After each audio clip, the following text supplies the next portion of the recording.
Whispers from Below, a horror podcast by Justin W. Geis. Scary stories, both real and fake.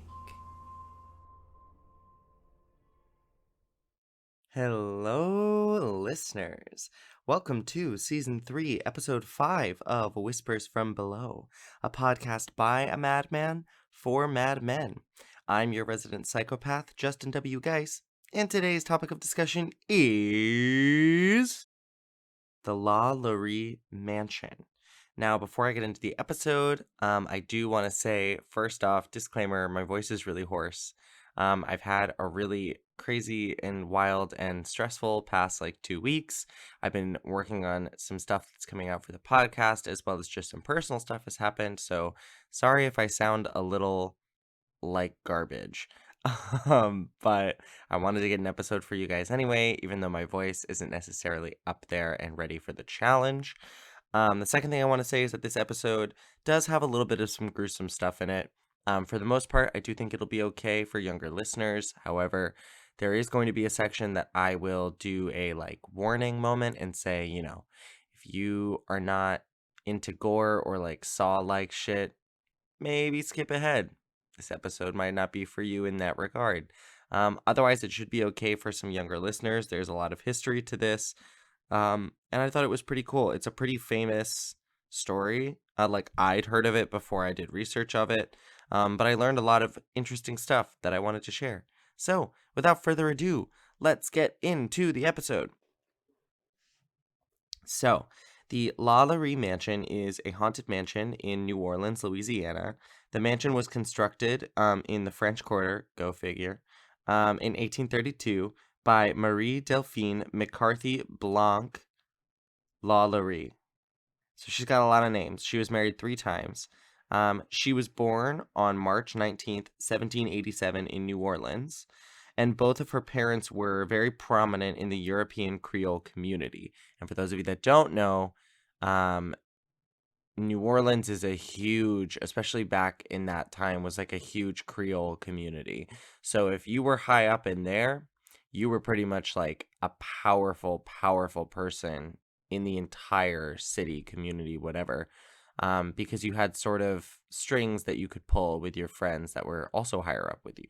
So she doesn't really know anything in her life except being rich and being in these high class society sort of settings. She was born into it. She doesn't really know any better.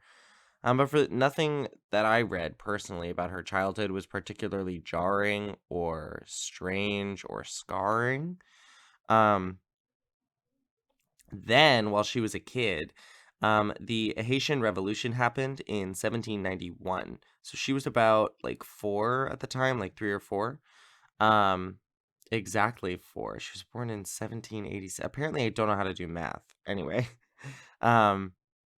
so the Haitian Revolution happened in 1791, which made slave owners in the South really, really afraid of sort of a slave uprising, because after that had happened, there were a few cases of slaves deciding that they were done with that shit and beating up their masters and doing that whole thing. Another trigger warning for people. I know this probably isn't the most timely time to put. I should have put it at the beginning, but I kind of forgot. This story has a lot to do with slaves. So if that's something that makes you uncomfortable or something that you don't like to remember that's in our past, this episode might not be for you. Moving on. So she ended up having her first marriage. It was to Don Ramon Lopez y Angulo. I'm so sorry if I'm saying any of that wrong. And he was a high-ranking Spanish officer. They got married in 1800, so she was only 13 when they got married, which, I guess in that time period isn't that weird, but for us nowadays, that's really fucking weird. Don't marry someone that's not, old enough to, really know what puberty is. I just feel like that's... it's weird. But he ended up dying in 1804 anyway, so it doesn't matter. They were on their way to Madrid She was super pregnant, and he died like very suddenly. I don't think anybody really knows what happened. It was probably like a heart attack or something like that, but he like died very, very suddenly.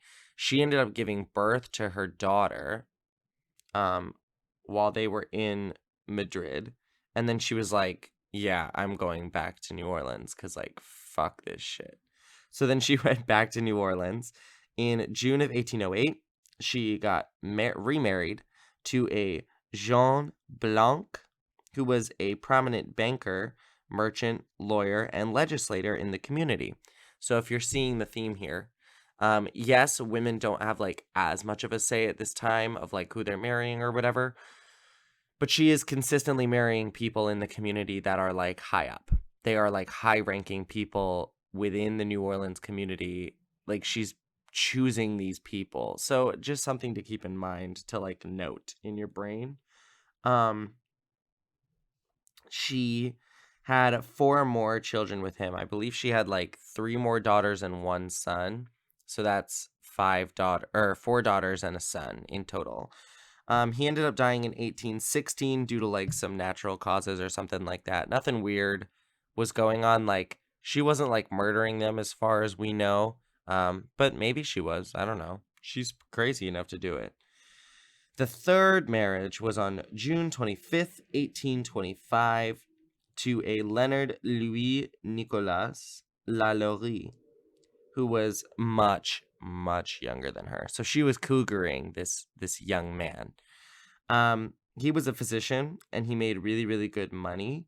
And with this money, Miss LaLaurie, Madame LaLaurie, she ended up purchasing a property at 1140 Royal Street, which is in the French Quarter. And for those of you that don't know, the French Quarter is notoriously known throughout the country, throughout the world, and the city as being one of the most haunted places ever.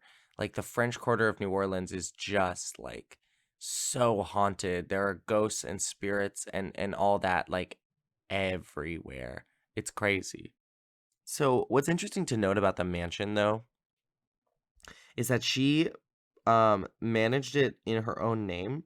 So she had like basically no involvement from her husband when getting the mansion, which is it's uncommon at that time for a woman to basically purchase a building and own it and not have her husband like basically like she was like renting an apartment and like her husband wasn't on the lease is like basically what that is, but like he was paying for it.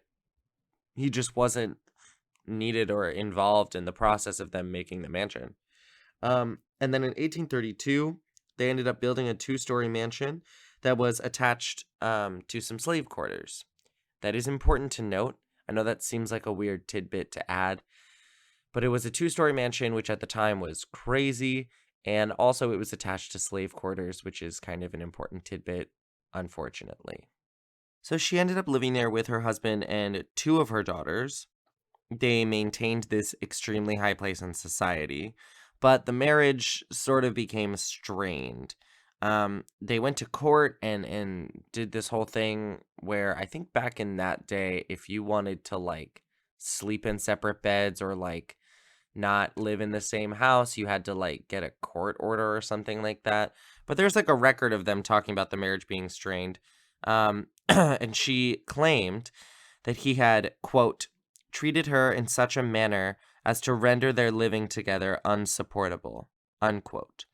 And her children backed that up. They were like, yeah, it's not it, sis. So he wasn't really living in the mansion for a while. But he was there for the fire that happened. He was living there at the time when the fire occurred, which means that the marriage was probably starting to get better. And I know I haven't talked about the fire yet. We're going to get there in just a second. But it is important to note that on the day of this crazy thing happening, he was there to support her and sort of get her out of the situation she was in. So, was she manipulating him? Probably. But, you know, you do what you got to do, I guess. So, this is where we start to get into what is legend, what is truth. And it's hard because a lot of it is technically hearsay. And a lot of it is just like the community believes that she acted a certain way or did this thing, but there was no real proof of it until the fire. And then even after the fire, there was only proof of so much. But there are legends and stuff that I've heard that I thought were just true of these like crazy things that she did that might not actually be true. So the rumors are that she sort of treated her slaves extremely poorly.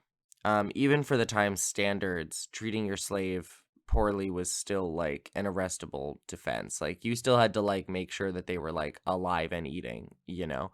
And she would beat them, brutalize them, mutilate them, supposedly. But in public, she seemed very kind to her slaves, and she was always, very polite to them. In fact, she actually freed two of her slaves while she was living in the mansion. So there's a weird blend of like people are saying that she's really rude to her slaves, but then all of a sudden you never see that and there's no slip ups, and very smart approach to her own defense. But when they were in public, they always seemed, quote, haggard and what did I write?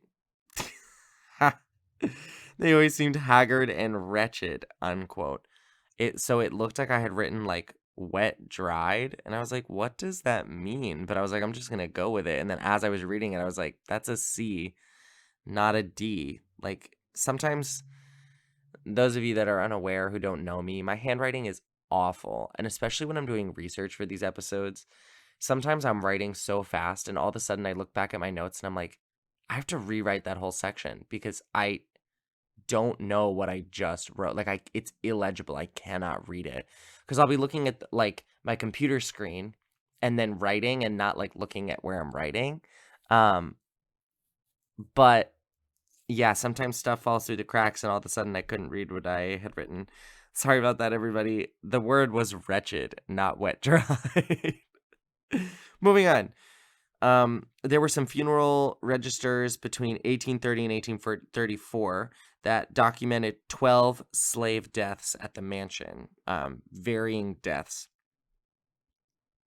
The deaths are not stated in the documents, though people talk about what the bodies looked like or whatever from the time, like people journal it and whatever, because that was like a big thing back in the day, was like journaling your day.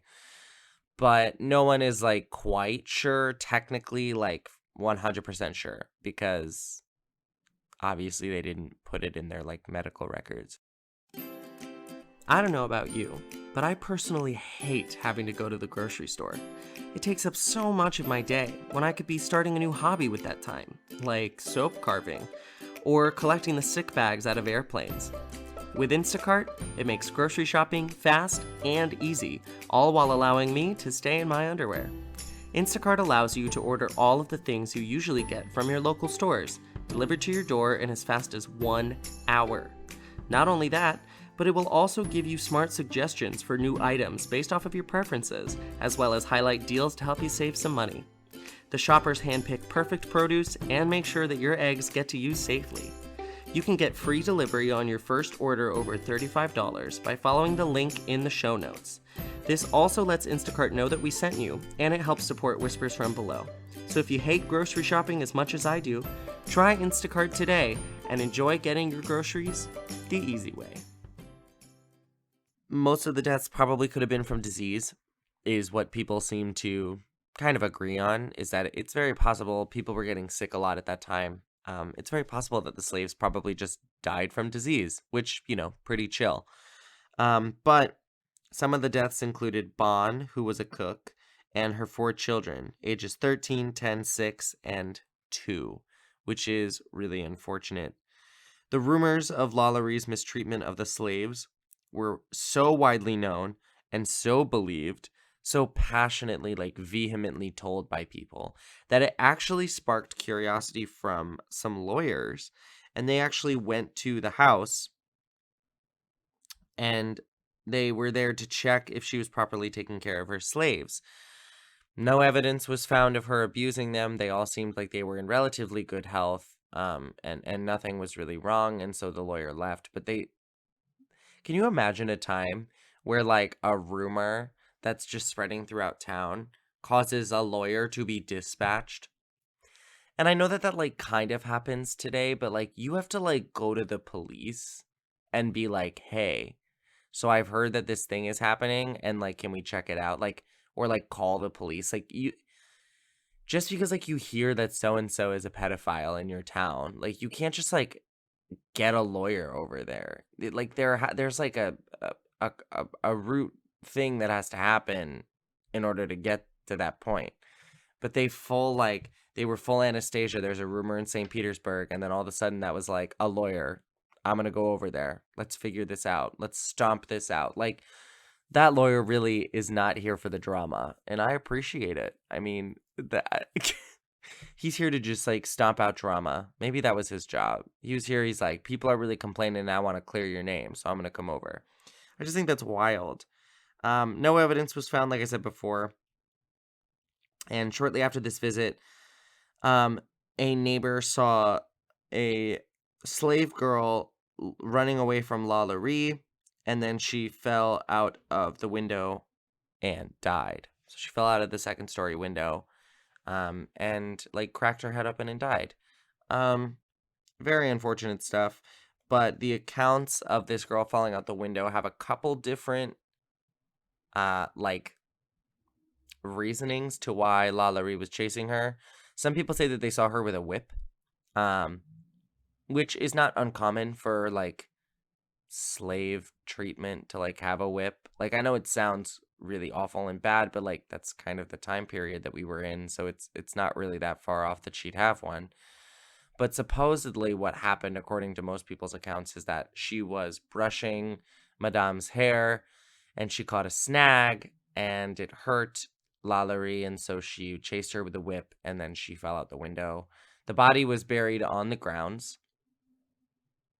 So she definitely died because they found the body later. So like that happened. We just don't know per se if the story attached to it is 100% correct. But the girl did fall out of a window and die. So we can take that for sure. On April 10th, 1834, a fire broke out at the mansion. It started in the kitchen, and it was started by a 70-year-old cook. She was chained to the stove and said that she had set the fire as a suicide attempt because she was afraid of being punished. She said that the slaves that were taken up to the uppermost room were never found to come back. This is a really scary thought. I mean, can you imagine walking into a fire just like, why the fuck did this slave start a fire? And they're like, I'm literally afraid for my life, and I don't know, like I'd rather kill myself by burning myself alive than to go up to that upper room and be punished, where I might or could potentially come back down and be alive. Like that's crazy. That's crazy. So obviously they were like, well, we definitely got to go up to the uppermost room, and we got to check out where the slaves are. And like when they were asked for keys to like the uppermost room or to the slaves' quarters, LaLaurie wouldn't give it to them. She was like, no, they're fine. You don't need to see. They're fine. Which is really suspect, especially when you've committed a crime like we're about to talk about. They found 7 slaves mutilated in the slaves' quarters.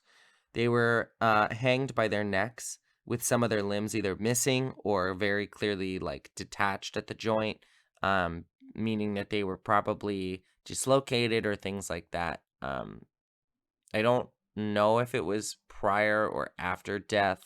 Regardless, I think it's pretty fucked up. They found a woman wearing an iron collar with spikes in it, so she couldn't move her head. They found some bodies that were flayed using a whip. They were emaciated and beaten up. And a couple of the bodies were, quote, mutilated beyond recognition. When the news got out about the slaves that they had found in there, the town destroyed the mansion. Like, brought it down, fully wrecked it, brought the mansion down.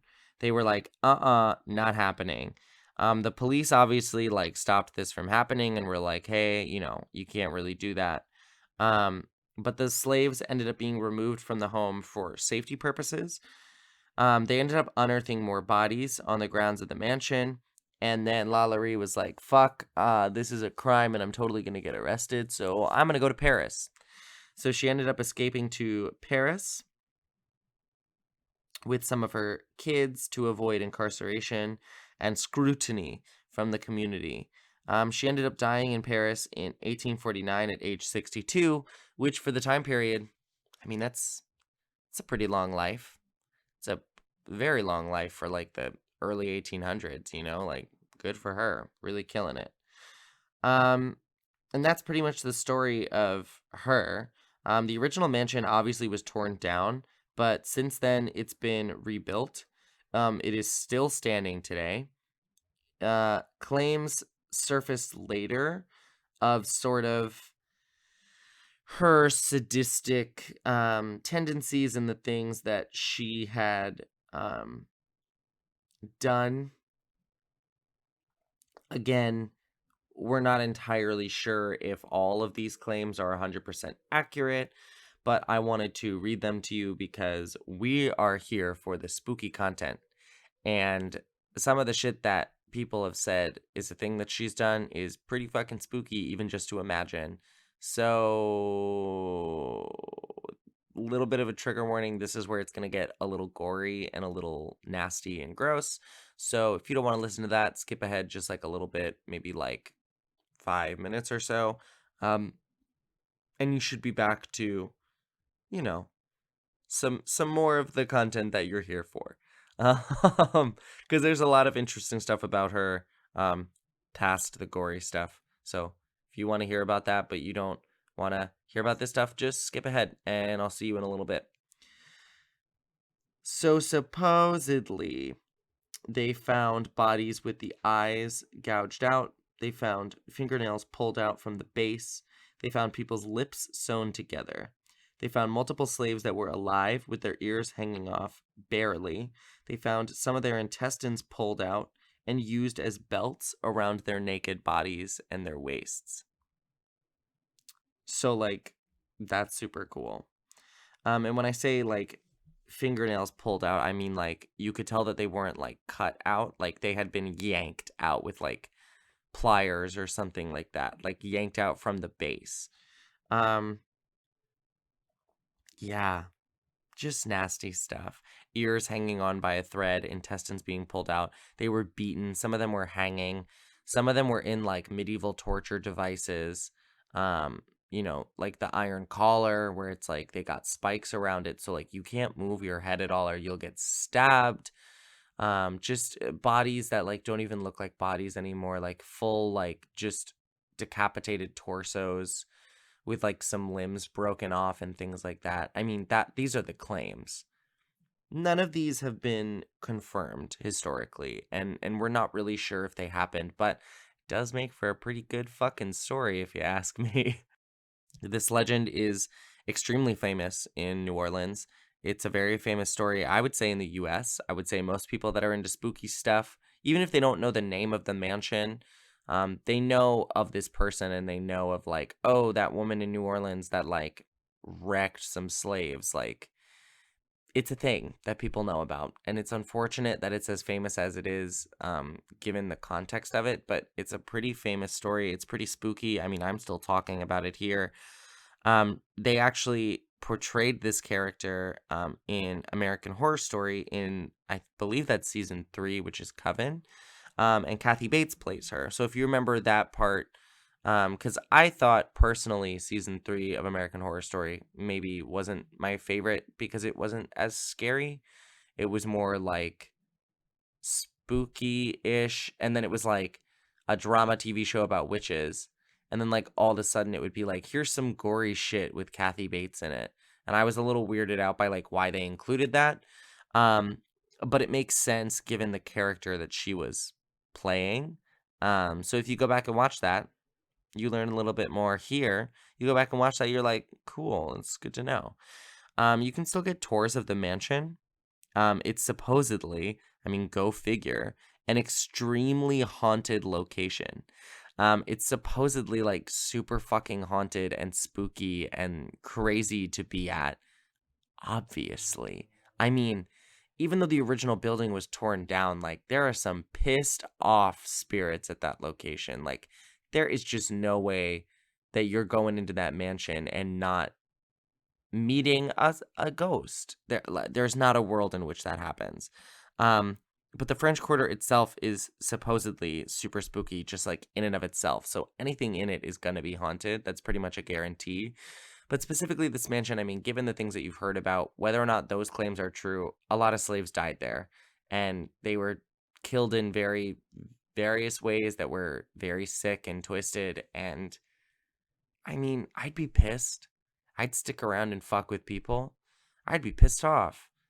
So everybody always talks about these ghosts that are like, it was a white colonial woman. It's like, no. The people that are going to be pissed off are the indigenous people, the black people, those that have actually had shit thrown at them that are just not right. The only white ghost that I think I would see is like somebody that had one of those lives where they were beaten, abused, raped, brutalized like their whole life, and then all of a sudden just like grew up to like murder a bunch of people and then died. Like I feel like that maybe creates a spirit, but like being mutilated by your slave owner when all you did was like snag her hair, I'd be pissed as shit. I would be so mad, and I would be at that house today haunting people. So if you want to take a trip, take a visit, you can still get tours of it. I think Nicolas Cage actually like owned the building for like a short period of time. A lot of people have like bought into it. But yeah, it's pretty cool. And that's all the information that I really have today on it. Again, sorry for my voice being so hoarse and crazy. I've had a lot going on and I've been a little busy and I haven't been sleeping super well because of it. And so I sound a little hoarse. But before you guys go, I do want to announce something pretty exciting that's happening. A couple of you guys probably can already guess what's going on with this. And those of you that are listening that I am close with, I've already talked to you about it. But I am going to be starting a Patreon soon for the podcast. Cue applause. The lowest tier is going to be like $5 a month. And it's going to be super cool and wonderful. And I'm still figuring out little logistics of it. But there's going to be all sorts of exclusive things. There's going to be a bonus episode that you can get at certain tiers. There's going to be a Discord chat where you can talk to me and talk to people that are like-minded who love this podcast just as much as you do. And you guys can all chat and give me new episode ideas.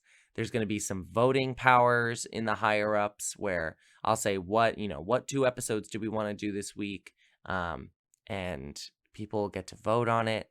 But you'll only get that power at certain tiers. There's going to be merch that you can only get at certain tiers, stickers that you can only get at certain tiers, things like that. It's going to be really cool. So keep your eyes peeled for that. And if you have any ideas of things that you would like to see on it, or things that you don't want to see on it, let me know, and I will take that very much into consideration. But we're pretty far along in the process of it now, so it might just be adding that to the things that are already there, or removing some things and changing it up. But I do want to hear you guys' opinion on how you think that's going to work. So let me know. You can let me know by going to the website. That segue was pretty good. Pretty proud of that. www.whispersfrombelow.com. You can shoot me a message on the contact page there, or if you're just looking to have a good time, you can download episodes there. You can get merch there. I have a lot of cute merch. It's very, very cute. There's jackets, pillowcases, blankets. There's stickers. There's hats. There's shirts. There's hoodies. There's all sorts of stuff. Go check it out. It's very, very cute, very adorable, very good quality things. And they're really, really cute. So you should go check it out. If you don't want to go to the website, I don't know why you wouldn't, but if you don't feel a need to go there to talk to me, you can always reach out via Instagram. My Instagram handle is Whispers From Below. No spaces, no underscores, no capitals, no nothing. You can always shoot me a DM there. I am Gen Z. My phone is always by my side.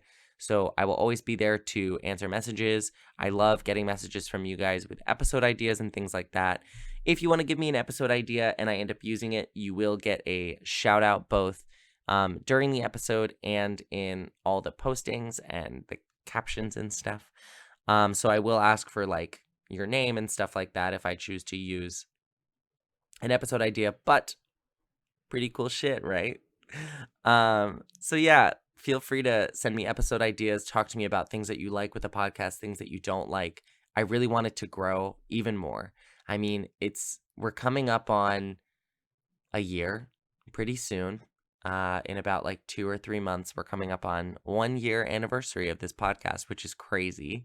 I never thought that I would have as many people listening as I do after a year, because I know that this is really hard to get off the ground. And I'm so thankful for all of you that tune in every single week. And I'm going to do something really special for the 1 year anniversary. So if you have any ideas for things that you'd like to see for that, or any things that you'd like to see in the coming year from me, let me know. I'm thinking of maybe starting some YouTube videos, things like that. So lots of stuff in the works that might be happening. If you're interested in my personal life at all, my handle is underscore Juddin, Jutin underscore geese, like the animal. And you can always check it out. It's mostly just me in makeup and pictures of my dog and my boyfriend. That's pretty much all my Instagram is, and some political stuff that I put on my story. So if you're interested in any of that, please go check it out. Otherwise, remember, she was a crazy, crazy woman. That mansion is definitely 100% haunted. There is no doubt about it in my mind, because there's a lot of angry people from that place. And keep washing your hands, keep distancing, wearing masks, staying safe. The numbers are rising every day, and I want all of my listeners to be extremely safe. Please.